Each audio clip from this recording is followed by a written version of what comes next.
Okay, everybody, it's right at 2 o'clock p.m. Eastern, so we're going to go ahead and get started. So thanks, everybody, for making the time this afternoon. We hope to have a great session and certainly encourage your input, feedback. My name is Scott McDonough. I am the Director of Sales and Global Marketing with Smithers Quality Assessments Division.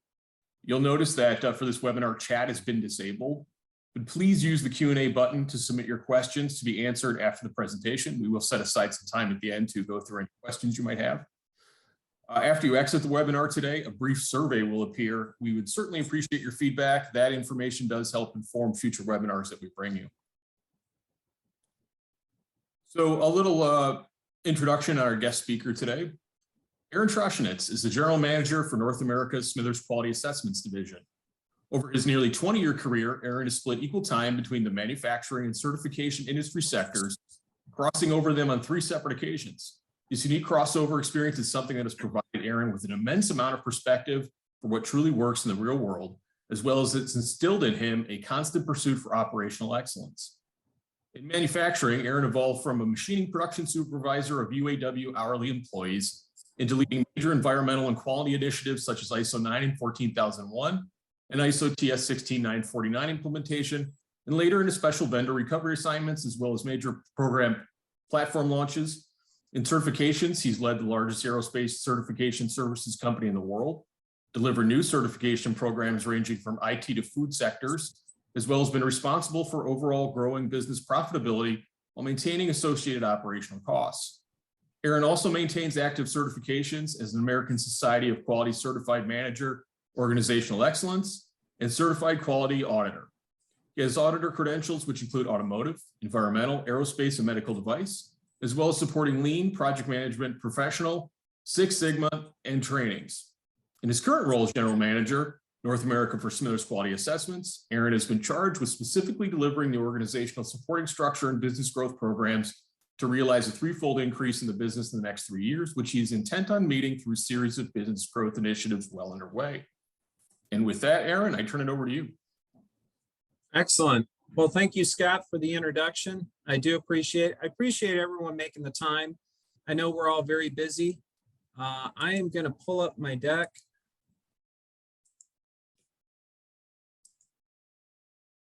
So, Scott, can you confirm? You can see, right? Yep. Always like to confirm ahead of time before we get too far in the deck slide. So today's subject is, what is CMMC 2.0? Some of you may be aware there was a recent announcement. It's now about a month old as to the new version of CMMC, which we are affectionately calling CMMC 2.0. So for our agenda today, it's quite packed. We'll go through, first of all, I think it's important to understand the factors that have led us to what is now CMMC 2.0. So we'll talk about that a little bit. I will kind of go through, for initial purposes, a high-level summary of the 2.0 changes. I think that's a good starting point to kind of kick off with. We'll go through the CMMC 2.0 level breakdowns. Essentially, what are the guts of each of the new CMMC level requirements? I do want to spend a little bit of time. I pulled together a slide, 3 important building blocks supporting CMMC. Because as we'd had these discussions with clients regarding CMMC and cyber readiness overall, it seems like we keep coming back to 3 common topics that I want to impress upon the audience that it's very important to consider when setting up any of your cyber controls and cyber requirements accordingly. We'll talk about the CMMC ecosystem. Much has been made as far as the different players within the ecosystem. I think it's important to look at that through the lens of what is now CMMC 2.0, so everyone can have some ideas of what are the potential next things that could happen. And then finally, we'll talk about practical next steps for any of you as DIB suppliers. I want to leave each of you with some important next steps that I hope you consider as you're faced with potential CMMC requirements for you and your organization. So when we talk about kind of what led us to CMMC 2.0, so again, CMMC 2.0 was announced as a new strategic direction from the DoD. That announcement came out on November 4th, 2021. A number of changes have been made to the DoD OUSD website. So I would suggest if you haven't already gone out there taking a look at them, we have some of those links within this presentation. And I think you'll find there's a lot of good information. All of this material we pulled together is aligned with that, but certainly more information for you to consider. The new strategic direction itself, what is now CMMC 2.0, was really launched as a result of a complete and comprehensive internal program assessment. And this was done with a number of leaders, senior leaders within the DoD itself. Some key additional factors that I want to make sure that everyone's aware of, and this was shared as part of the public announcement, as well as it was information recently made available during a webinar that was hosted by an individual from the DoD called CMMC 2.0's Impact on the DIB. And if you're able to get your hands on that webinar, it was recorded. I would strongly encourage you to do that because that is right out of the horse's mouth, so to speak, with an individual specifically from the DIBCAC giving you information. But kind of pulling all that together, a lot of this was driven certainly with the public comment activity, of which there was over 850 public comments that were surveyed and reviewed into this internal program assessment that was recently completed. In terms of what it rendered, and this was also some follow-up work with the DIBCAC, and again, this was made available during the CMMC 2.0's Impact on the DIB. It was found that in excess of 75% of companies assessed thus far as part of the initial CMMC rollout were already not implementing to various degrees of the baseline NIST 800-171 requirements. And furthermore, to take that a step forward, it was found that in excess of 80% of the companies assessed as part of the same rollout, and again, looked at through the lens with this internal review, would not be able to satisfy CMMC 1.0 baseline requirements as they were written. So I think that was certainly a consideration as to some of the edits that you'll see with what they've done with the model overall. The last piece here, and I think this is one of the elephants in the room, so to speak, is the cost equations involved with CMMC 1.0. And I think this is best succinctly put with the following statement, which again is directly from the DIBCAC. The department will publish a comprehensive cost analysis associated with each of the levels of CMMC 2.0 as part of rulemaking. And we'll talk about the role rulemaking is going to play with rolling out CMMC 2.0. But very important is this last sentence here. Costs are projected to be significantly lower relative to CMMC 1.0. And I think you'll see as we go through the presentation, some of the primary drivers for that.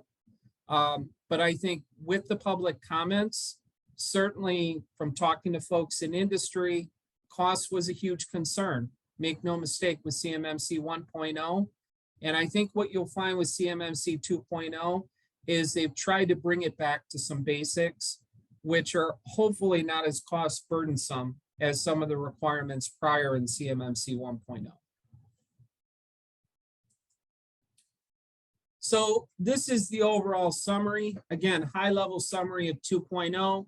So on the illustration you see here on this slide, CMMC 1.0 is on the left. So you can see the breakdown of the practices, the number of processes involved. We'll talk about the assessment structure, but that's illustrated there as well. So when you go from the left to the right, with the right being CMMC 2.0, you can see instantly a number of obvious changes. So the first one, as illustrated here, is CMMC 2.0 represents us going from a 5-level structure in terms of the CMMC requirements down to 3. And we'll talk about how they arrived at the 3 and again, what's in each of these 3 levels. Very important to note, all of the add-on maturity model, as well as any of the CMMC unique or Delta requirements, have been removed and stripped from CMMC 2.0. There's a lot of discussion as to where these may find themselves into the future, but at this time in CMMC 2.0, all of that has been removed, and we'll talk about what's left now as a result of that. The number of controls within CMMC 2.0 level 1 remain the same. And again, CMMC level 1, whether it be 1.0 or 2.0, is for a very specific audience of companies, and we'll go into that detail as well. In terms of CMMC level 2, CMMC 2.0 level 2, I'm sorry, it's been revamped to 110 controls now, as opposed to the prior 72. And it's in complete alignment, and we'll cover this point a couple of times as to hopefully have it, sink in with folks. It is in complete alignment with NIST 800-171. It is verbatim as far as the level 2 requirements with CMMC 2.0.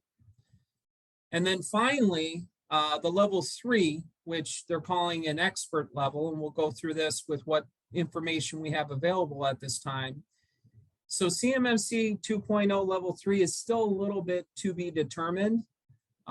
However, we are being told that it will incorporate controls from both CMMC 1.0 level 4 and level 5.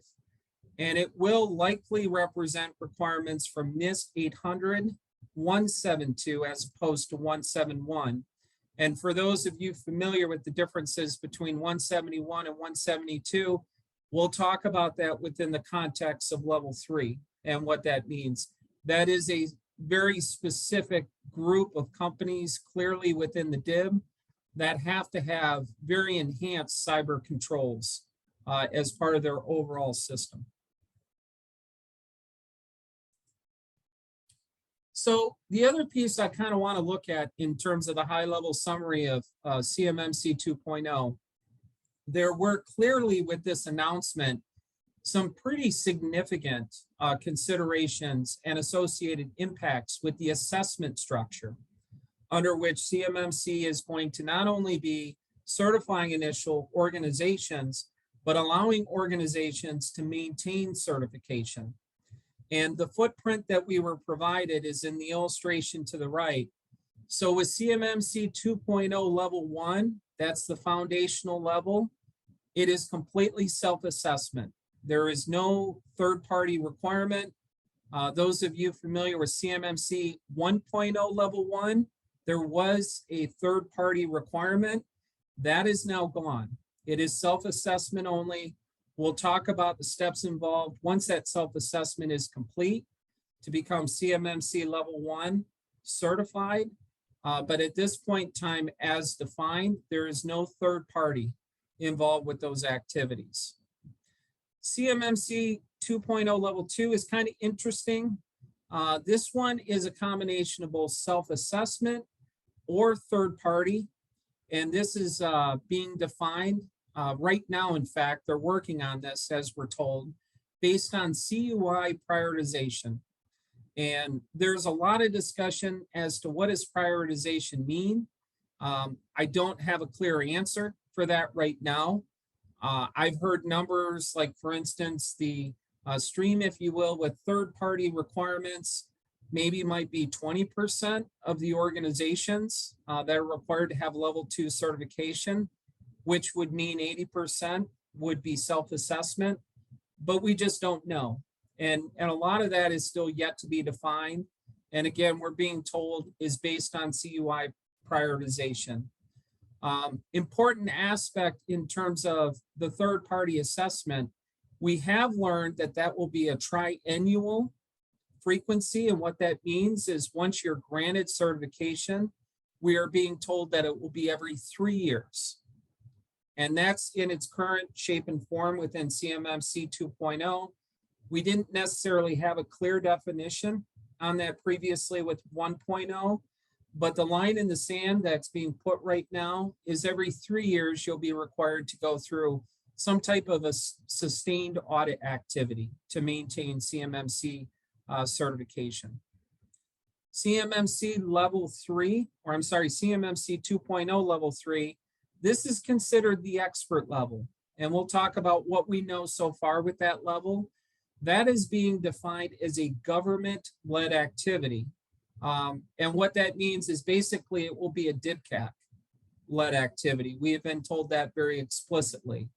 Now, whether or not there will be a DIPCAC exclusively supported activity or simply led, and possibly other third-party C3PAOs could support in team audit type situations, we don't know the answer to that question, but we are being told very explicitly that the government will support, organize, and execute those activities overall. Now, important to note, as far as either the level 2 and level 3, there will still be self-assessment requirements within that triennial period, whereby organizations every year, even under that 3-year certification, will have to perform their own independent self-assessments of conformance with any CMMC requirements. And from all indications, that will be information that will be uploaded into systems such as SPRS for continued ongoing compliance with any of the supporting requirements.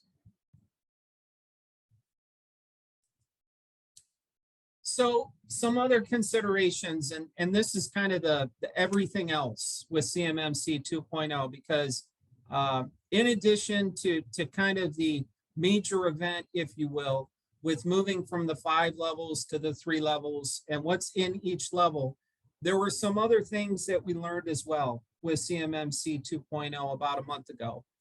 So reciprocity is being discussed. But I want to be clear, reciprocity at this point in time is only reciprocity as it pertains to recognizing CMMC 1.0 for the purposes of CMMC 2.0. There have been in the past some discussions with reciprocity with requirements like ISO 27001. Those are not yet decided, so we don't have clear answers. But I do expect in terms of reciprocity with CMMC 1.0 to 2.0, we should have some answers shortly as to how that's going to work. And we'll talk about that reciprocity impact as it pertains to the overall CMMC ecosystem, because I think it's an important piece to consider. The next item, and this was one item that I think a lot of questions were raised as organizations were starting up their readiness efforts in terms of CMMC. So POAMs, Plan of Action and Milestones, which was previously not allowed under CMMC 1.0, will be allowed on a limited basis for a period of no more than 180 days. That is in the announcement that has been provided. There is some discussion as to drawing some lines around those POAM requirements and what can be placed for 180 days versus less than. But as it's being communicated right now, it's a period of up to 180 days. So it is possible to have POAMs in place as you're going through the CMMC certification process. The next item, and again, this is just what we've been provided thus far. There's a lot more, I think, detail to put into this as to truly what's in, what's out. But we have been told waivers or exceptions, as they're called, will be allowed. However, we are being told on a very limited basis. And reading through some of the discussions that have gone on back and forth, that would appear to pertain to waivers as it pertains to CMMC certification in its entirety. There is no discussion right now that's been put out in the public that waivers would apply to specific CMMC requirements themselves. But again, I think they've gone to very careful lengths to say that's going to be done on a very limited basis. And we expect there will be definition provided on that as to what those instances are and what's involved with receiving those waivers. Next item, and I think as we kind of go through the level requirements within CMMC 2.0, it will become pretty apparent that any organizations that get elevated to handling CUI will be required to obtain at least a CMMC level 2. And there will be cases where if you're handling CUI, you will be required to obtain a CMMC 2.0 level 3. And we'll talk about the bridge activity between the two levels because I think it's important that organizations understand that. As part of that last statement, any organizations requiring CMMC 2.0 level 3 certification will need to obtain CMMC level 2.0 first. So that level 2 will have to be in place before you can make the jump up to level 3. It's almost like a prerequisite type of requirement. The next item, and I think it's important to understand this because as much as we're trying to get all this information into folks' hands, I think any of you that have been involved with CMMC for any period of time understand there's a whole rulemaking process before anything officially happens. So rulemaking is still required as it pertains to CMMC 2.0. As it's been communicated from the DoD, they expect this process to run for a period of 9 to 24 months, under which the rulemaking for both 32 CFR as well as 48 CFR will have to run its course, which means collection of public comments. Everything will have to get finalized to both formally establish the CMMC 2.0 program, as well as allow updates to contracts. Because as any of you that are holding current DIB contracts can imagine, all of that has to run through its process. And that's all done through the lens of rulemaking. So once rulemaking completes all of its formal decisions and any adjustments required, then the contract flow down will happen with any appropriate updates. Again, we're being told 9 to 24 months. You know, we'll see how the timing works. It seems kind of aggressive, to be quite honest. We are also being told as we look through some of this information that this is not a reason for organizations to wait up to 24 months to ensure their conformance with the CMMC requirements are coming into place. And specifically NIST 800-171, as through the discussions with the DIBCAC and the various DoD updates, and as many of you probably know, NIST 800-171 conformance and compliance with those requirements is expected today. So regardless of CMMC 2.0 running its course, the rulemaking process taking the 9 to 24 months, perhaps longer, those requirements, and I cannot stress this enough, need to be coming into place now to comply with your contract flow down requirements. And then the last comment, the DoD has been very explicit that all CMMC pilots are presently suspended.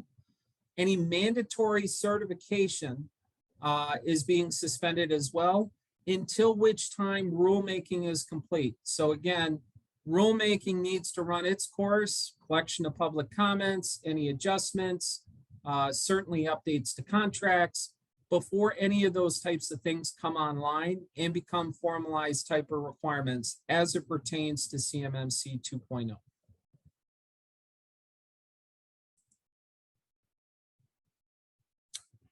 Okay, so let's go through the breakdowns. And you'll see there are still some pieces to fill in. But if we start with CMMC 2.0 level 1, so this should seem eerily similar for any of you familiar with CMMC 1.0. So CMMC 2.0 level 1 is only applicable to organizations handling FCI. So that is kind of the cutoff. If you're handling FCI, level 1 is as far as you go. It's not until which time you get into CUI as part of what you're handling, as part of your contracts or any government work, that you start making the ascension from level 2 and in some limited cases, level 3. So these requirements are all broken out, 17 controls across 6 control families. And again, this should look very familiar to what CMMC 1.0 level 1 is today. So it's things like access control, identification and authentication, media protection, physical protection, system and communications protection, and finally, system and information integrity. So those are control families we have today within CMMC level 1. And it's really kind of an apples to apples type of situation between CMMC 1.0 and 2.0. Again, CMMC 2.0 level 1 is based on self-assessment. And in terms of receiving the certification itself, what we're being told is the certification is granted based on the self-assessment completion, and that completion being in spurs, basically, within your upload of information. So once that is made, and I'm sure there's more mechanics involved with it, but it's just being at least kind of illustrated at a high level, we're being told that CMMC 2.0 level 1 certification will be granted to any organization. So that will be the process to receive that certification. Now, in terms of level 2, and I think I touched upon this a couple of times now, organizations handling CUI, this is where you will start your CMMC requirements. So it's applicable to organizations, again, handling CUI, 110 controls entirely derived from NIST 800-171. And if you look at kind of an equal apples to apples, it's essentially taking CMMC 1.0 level 3 minus any maturity model or delta requirements, NIST 800-171 in its entirety, and plopping it into CMMC 2.0 level 2.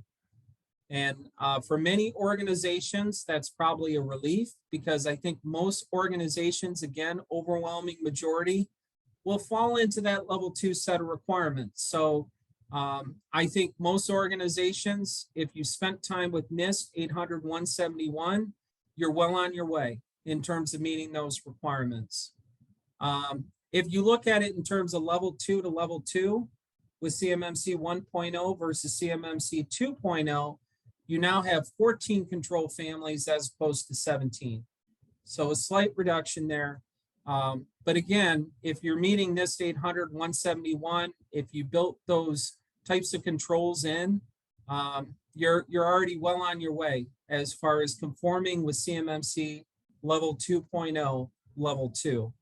And again, this will be a mixture of both self-assessment and third-party assessments to grant and issue certification. Level 3, we kind of talked about level 3 as to some of the requirements that have yet to be defined. There are some things we know about level 3. There's still a lot we don't know, and some additional information we're being told is forthcoming. But again, applicable to organizations handling CUI, this is a complete incorporation of levels 4 and 5 from CMMC 1.0, again, minus any maturity model, any unique or delta type requirements. It's not, completely determined yet, but it is already being discussed that level 3 is going to include requirements from NIST 800-172.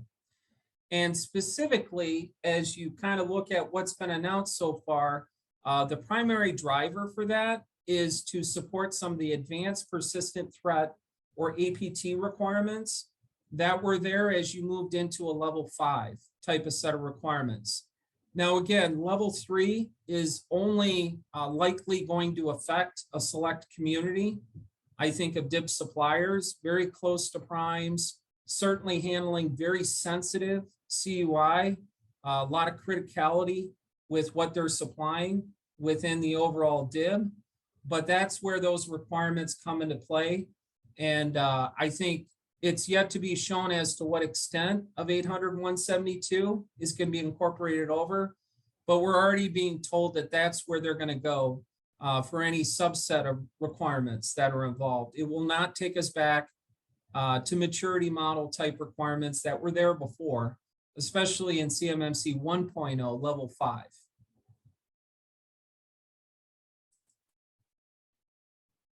Okay, so one of the other areas I want to make sure I touched on as part of this discussion. So again, we have numerous discussions with suppliers in the DIB.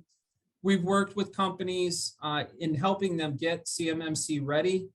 And I think whether you're talking about CMMC 1.0 or now CMMC 2.0, there really are 3 items we keep coming back to as it pertains to getting organizations ready. And 3 areas that I would certainly stress for any organization striving for CMMC certification at any point in time in the future, strongly consider early on with their CMMC implementation efforts. So if we start here on the left, we've talked a lot about CUI, obviously controlled unclassified information. I provided a brief definition here. It's any information while still not classified that requires some level of protection from unauthorized access and release, given specific laws, regulations, and any government-wide policies. And I'll put a plug in here. We actually did a really great webinar on CUI. And if you get a chance to take a look at that, I would definitely recommend it because it really lays the foundation for that definition. So some common CUI examples, the ones we've come into contact with that I think organizations think about right away, blueprints, specifications, any of those types of things that have very sensitive information involved with them. However, I think it's important to think of the entire envelope that is CUI. And there is a wider net oftentimes we see organizations being faced with. And that's best supported within the CUI categories. There's actually a link here. It's a website through the National Archives that I would strongly recommend as you determine CUI within your systems and what you're handling, that you take a step back just to make sure you're fully calibrated with all those different buckets of CUI that you may come into contact with, because I think it will really force you to look at the whole system overall and not just bits and pieces of it. One of the frequent things that we find, certainly early on as organizations are setting up any kind of CMMC framework initially, is they at times miss CUI. They miss examples of CUI because maybe they've got a little bit of tunnel vision within the manufacturing process or a specific area of the company. And when they take a wider look overall within the products and services they're supplying within the DIB, they start to understand they're handling other things in other parts of the organization. So again, having a really good handle on what am I handling with CUI, I think is an important starting step and will certainly pay dividends as you kind of put your overall framework into place. And obviously, when we talk about CUI, and I think it's important as you look through, again, the requirements of what's now CMMC level 2 and level 3, is that is specifically the information that we're taking measures to protect with any of the controls and supporting requirements. And I think this is important because sometimes we can get a little bit adrift with looking at other things that are maybe non-CUI, and holding them to those level of requirements is when we talk about level 2, level 3, we need to look at it through the lens of CUI and make sure those systems are in place. They're robust enough with the appropriate controls to protect that associated information specifically. So the second building block there in the middle is scoping. And scoping is a huge source of discussion going on. As I identified here at the bottom, there actually already is, as it pertains to CMMC 2.0, for level 2, level 1 and level 2, I'm sorry, there are scoping guidance documents, and that link there will provide you the website for that information. So there are already some wheels moving with how to scope a CMMC certification. But I think the starting point that's important for anyone to really consider within scoping is the boundaries of your overall environment, which will be assessed under CMMC requirements. And we'll talk about a few different ways to look at it through the lens of scoping, because I think each one is going to give you a different angle on what those boundaries are, what's in, what's out as it pertains to scoping. So scoping is viewed through several important factors. If we look at the first one here, specifically how contractors specifically, and there are three items here to think about: process, store, and transmit CUI. And I think at times we can get maybe focused on one of those three, maybe two of those three, but it's really important when you're looking at scoping and how you're handling CUI. It's the process, it's the storage, and it's the transmittal of CUI information. And we'll talk about a tool at the end as part of our next steps that hopefully will give you a wider look at how those different types of activities might be happening. There's also another important factor set to look through as well, and that's how you're supporting activities with what's called different assets. So when we talk about assets, we're talking about data centers, VPNs, cloud-based solutions or environments. So looking at it through those assets, how am I processing, storing, transmitting CUI? And I think that gives you a really good idea as to how each of those are coming into play with different CMMC level requirements. And finally, the last factor set to look at is looking at it through the lens of people, technology, facilities, and very, very important, oftentimes left out, external service providers. Sometimes we forget about those folks on the outside that provide us certain services that support our overall environment. What are the risks associated with them? What are the controls associated with them? Often as it pertains to CMMC, what type of policies do we have set forth on them? So it's looking at it through all those different lenses to put together an overall scoping illustration and really the boundaries. Again, boundaries I think is the appropriate word of what's in and what's out as far as the scoping.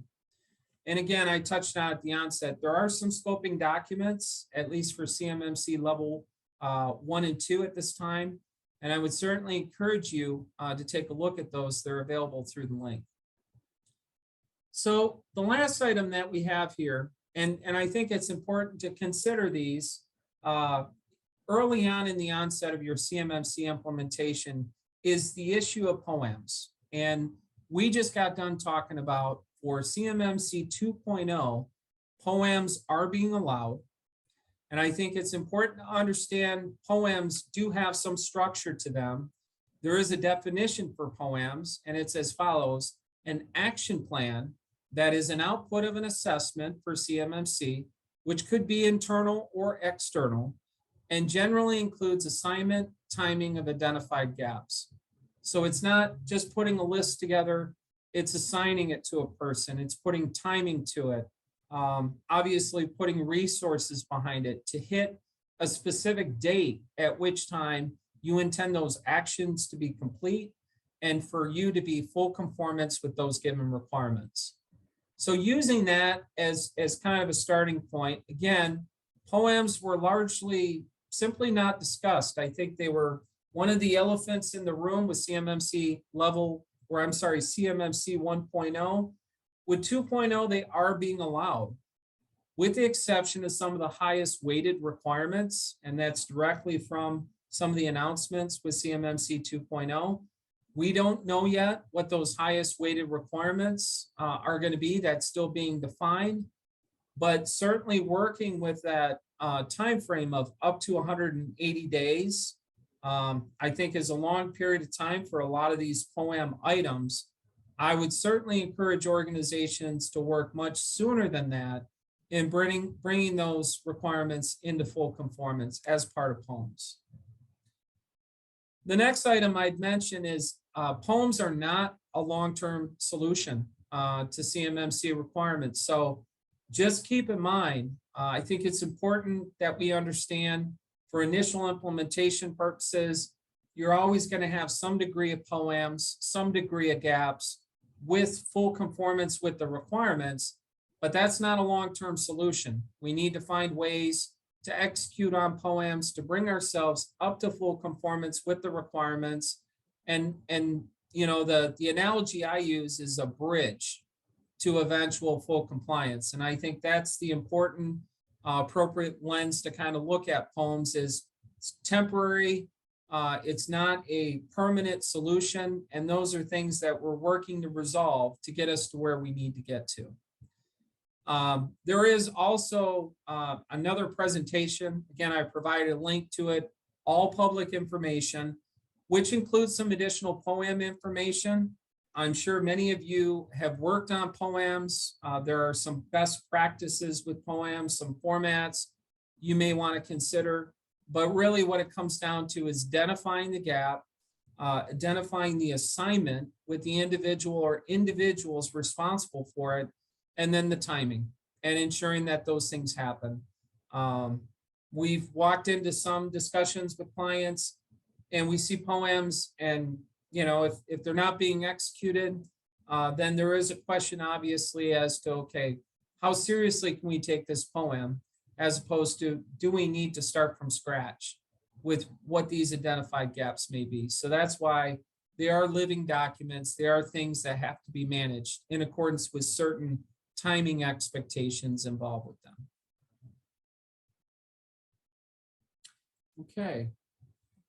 So the next thing I want to talk about, this illustration should look familiar to many of you. So this is the CMMC ecosystem as what's been put out with the CMMC AB.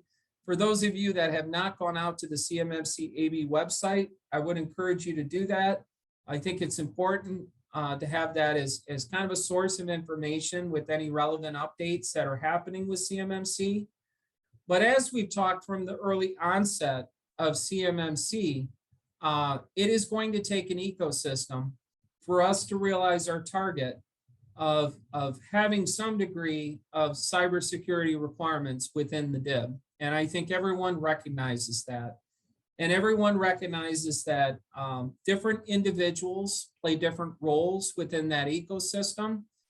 But as you can imagine with CMMC 2.0 and what we've moved from with 1.0, a lot of these things have been, quite honestly, thrown into flux. And as much as I can provide any insights with what we know today versus some of the open questions, I'm certainly happy to do that. However, as we kind of go around the ecosystem, which we'll do in a moment here, you'll see a lot of this has to do with reciprocity. And again, when we talk reciprocity, it's not reciprocity to any ISO standards, external standards outside of the CMMC set of requirements defined. It's really CMMC 1.0 to 2.0 and some of the major questions that still exist. So if we start in one area of this, one of the critical members of the ecosystem environment overall is certainly the licensed training providers. These are the entities to which they've been charged and licensed specifically in developing training materials, some of which some of you may have taken any CMMC courses or different activities, trainings. So currently, as just kind of a point of reference, there are 55 licensed training providers, or LTPs as they're called, in the marketplace. The major question with this is there has not been a decision regarding, once again, reciprocity with the training materials themselves from CMMC 1.0 to 2.0. That is an ongoing discussion. I don't have an answer at this time. As you could probably sense with level 3, there are some new requirements, some major changes. Perhaps with level 2, it's just stripping it of any of the maturity model or add-on Delta requirements, but all that needs to get sorted out. And again, all of it comes back to reciprocity and specifically in the training material domain within the ecosystem. The next place I'd take you is to the left, the registered practitioners or the RPOs. If you look in the CMMC marketplace, there's almost 2,000 RPOs right now.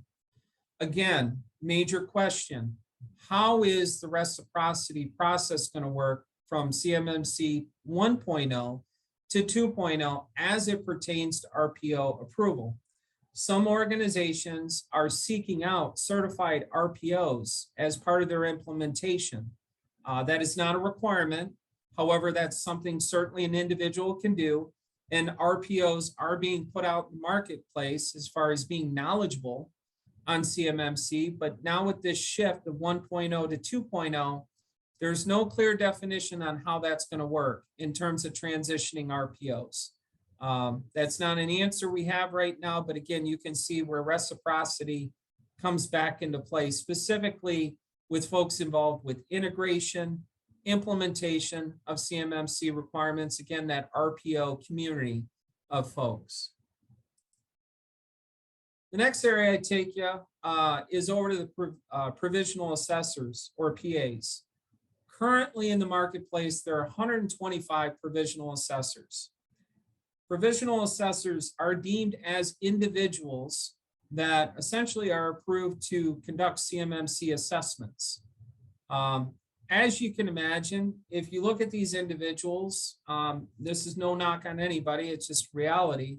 It is unclear as to how many of those 125 provisional assessors are actually contracted or full-time with either C3PAO applicants or C3PAO fully authorized companies.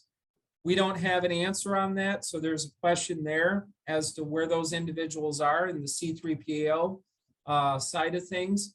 There's also, again, a question as to the approval process, now with, once again, reciprocity from CMMC 1.0 to 2.0 with those individuals. That is yet to be answered. The other important piece with provisional assessors is the assessor guide, which is a key aspect. If any of you had an opportunity to look at CMMC 1.0, the assessor guide with that was not completely aligned with the CMMC 1.0 standard itself. There were areas the assessor guide expanded or had different information. So that CMMC 2.0 assessor guide is really an important piece of the puzzle. And there's a question as to whether or not those provisional assessors would go through some training process or requalification once that CMMC 2.0 assessor guide is made available. From the early communications on this subject, we're being told early, that should be actually 2021 and or early 2022. I think it's fair to say early 2022 is probably already at risk. But once we get our hands on that assessor guide, I think we'll have a better idea through the assessor eyes how certification is being granted, which is a very important piece within overall certification. And then finally, the last piece here is the C3PO community. There are currently 197 C3PO candidates, of which Smithers is one right now. There are 5 authorized C3POs. These are organizations that have completed the CMMC C3PO, if you will, vetting and qualification process. They've also finished their DIPCAC assessment, which is a requirement to become a fully authorized C3PAO.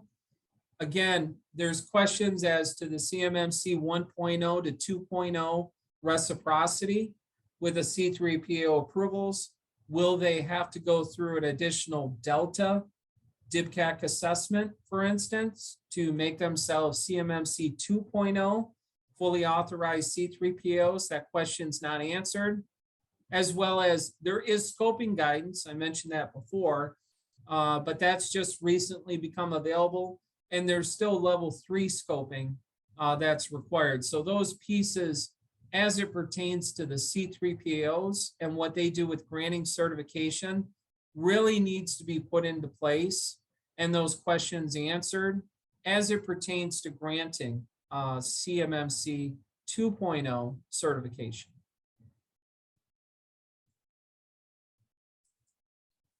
So last slide. Before I jump off, we want to allow some time for questions as well.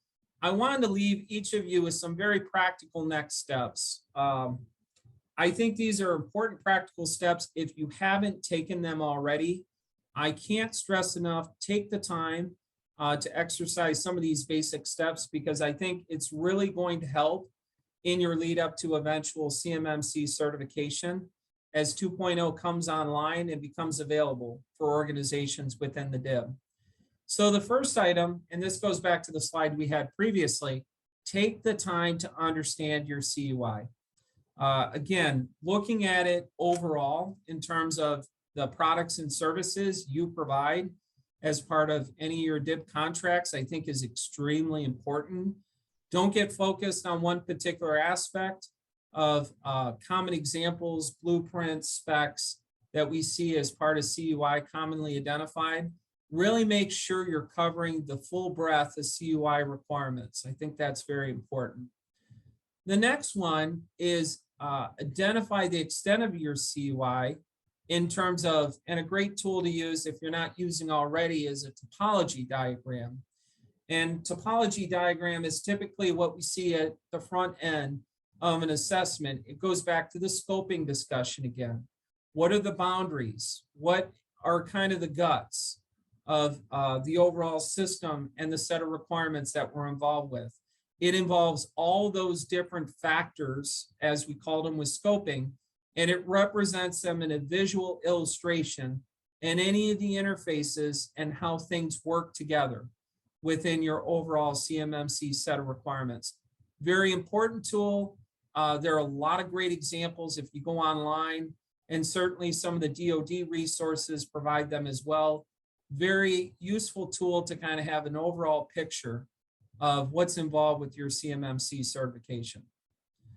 And then finally, performing your baseline gap assessment to supporting NIST 800-171 requirements. As we mentioned, vast majority, overwhelming majority of you are going to be faced with essentially strict conformance with NIST 800-171. During the webinar with the DIBCAC that I mentioned at the very early onset of the presentation, I will share with you, there's an assumption that you're all in conformance with those requirements today. Well, we know that's not the case. And we know organizations are still striving to meet those requirements. But with that being said, I can't stress enough, the sooner you get those activities and assess any of those gaps, working POAMs, bringing those gaps into conformance with the requirements, the less at risk you will be, because again, the DoD's expectation is you're already there. So as we talk about some of these changes, I recognize we're getting some of the requirements lifted, but in large part, the expectation is we're already there and we're meeting some of the necessary cyber controls to protect all the critical information as part of our DIB activities. So please get those gap assessments going. And certainly if you need assistance with gap assessments, that is a service we offer here at Smithers to our clients and any folks within the DIB. So with that, I'll turn it back over to Scott. Thanks, Aaron. Great presentation. So let me look back over here and share my screen. So we did get a few questions that came in, and we'll talk about those here in a second. I would just remind everybody that if you do have additional questions, absolutely feel free to use that Q&A button and we will get those answered for you. So starting off, Glenn asked, and I think we covered some of this after Glenn asked the question, Aaron, but we can talk about it again briefly. Will you be defining CUI non-prioritized acquisitions? Thank you. It's a great question. And unfortunately, we don't have an answer. They've gone from, originally the verbiage was bifurcated, I think was the wording that they used. Now they use prioritized versus non-prioritized. Unfortunately, we don't have an answer, and I would love to have an answer to that, because that is the differentiator depending on which of those two paths you're on, whereas to when a self-assessment is required versus when a third party is required. So we expect, again, some things that are going to be taken into account with that. criticality of any of the products and services to your final DIB customers, if you will.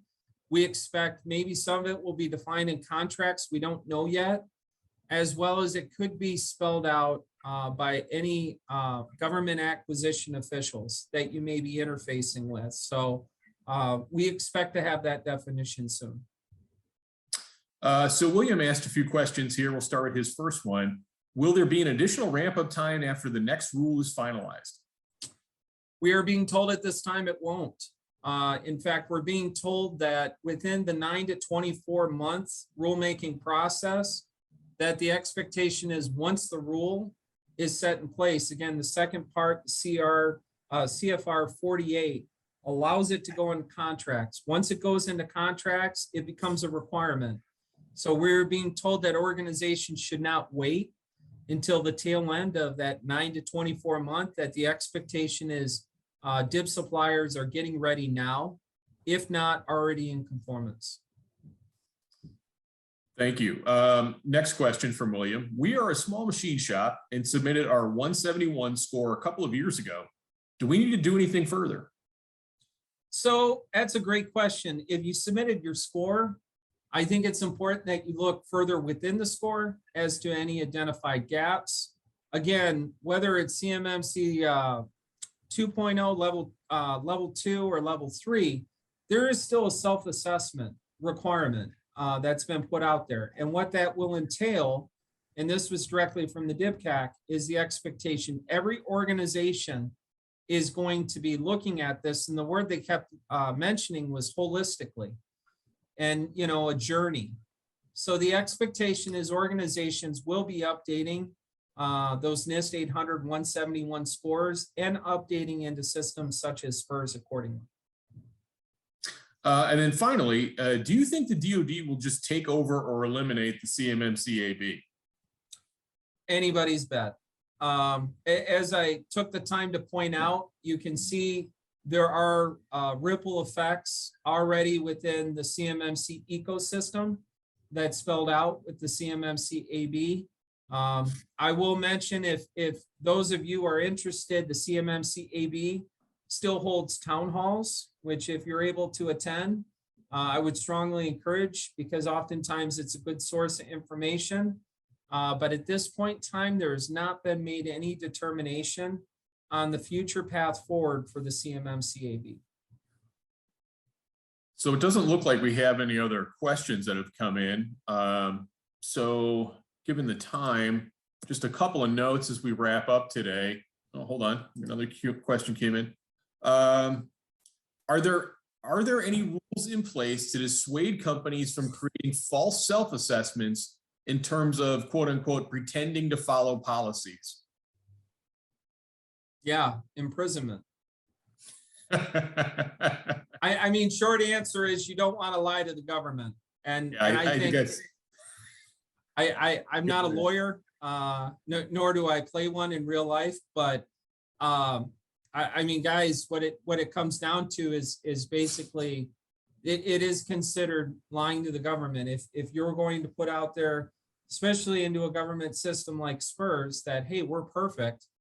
And the DIBCAC also touched on this during the webinar. I mentioned that they would go through and do follow-up assessments and find what was published in SPRS did not even closely resemble what they found during their audits. And the gentleman from the DIBCAC said, we're holding organizations responsible, and there will be punishments involved, of least of which could be losing government work. Sure. So again, if there's any final questions, you can pop them in and we'll answer them here in the last minute that we have. But if not, just a couple notes as we wrap up today. First and foremost, thank you, Aaron, so much for the outstanding presentation and all the information you provided. Really appreciate that. Hope the audience got a lot out of that.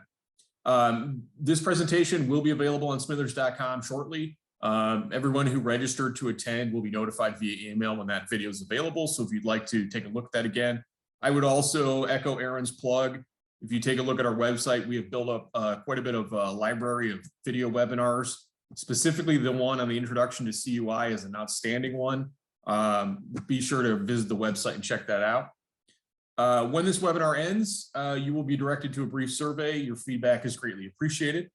And with that, thanks everybody for joining us, and have a wonderful rest of your day. Thanks, Take care, everybody. Thank you.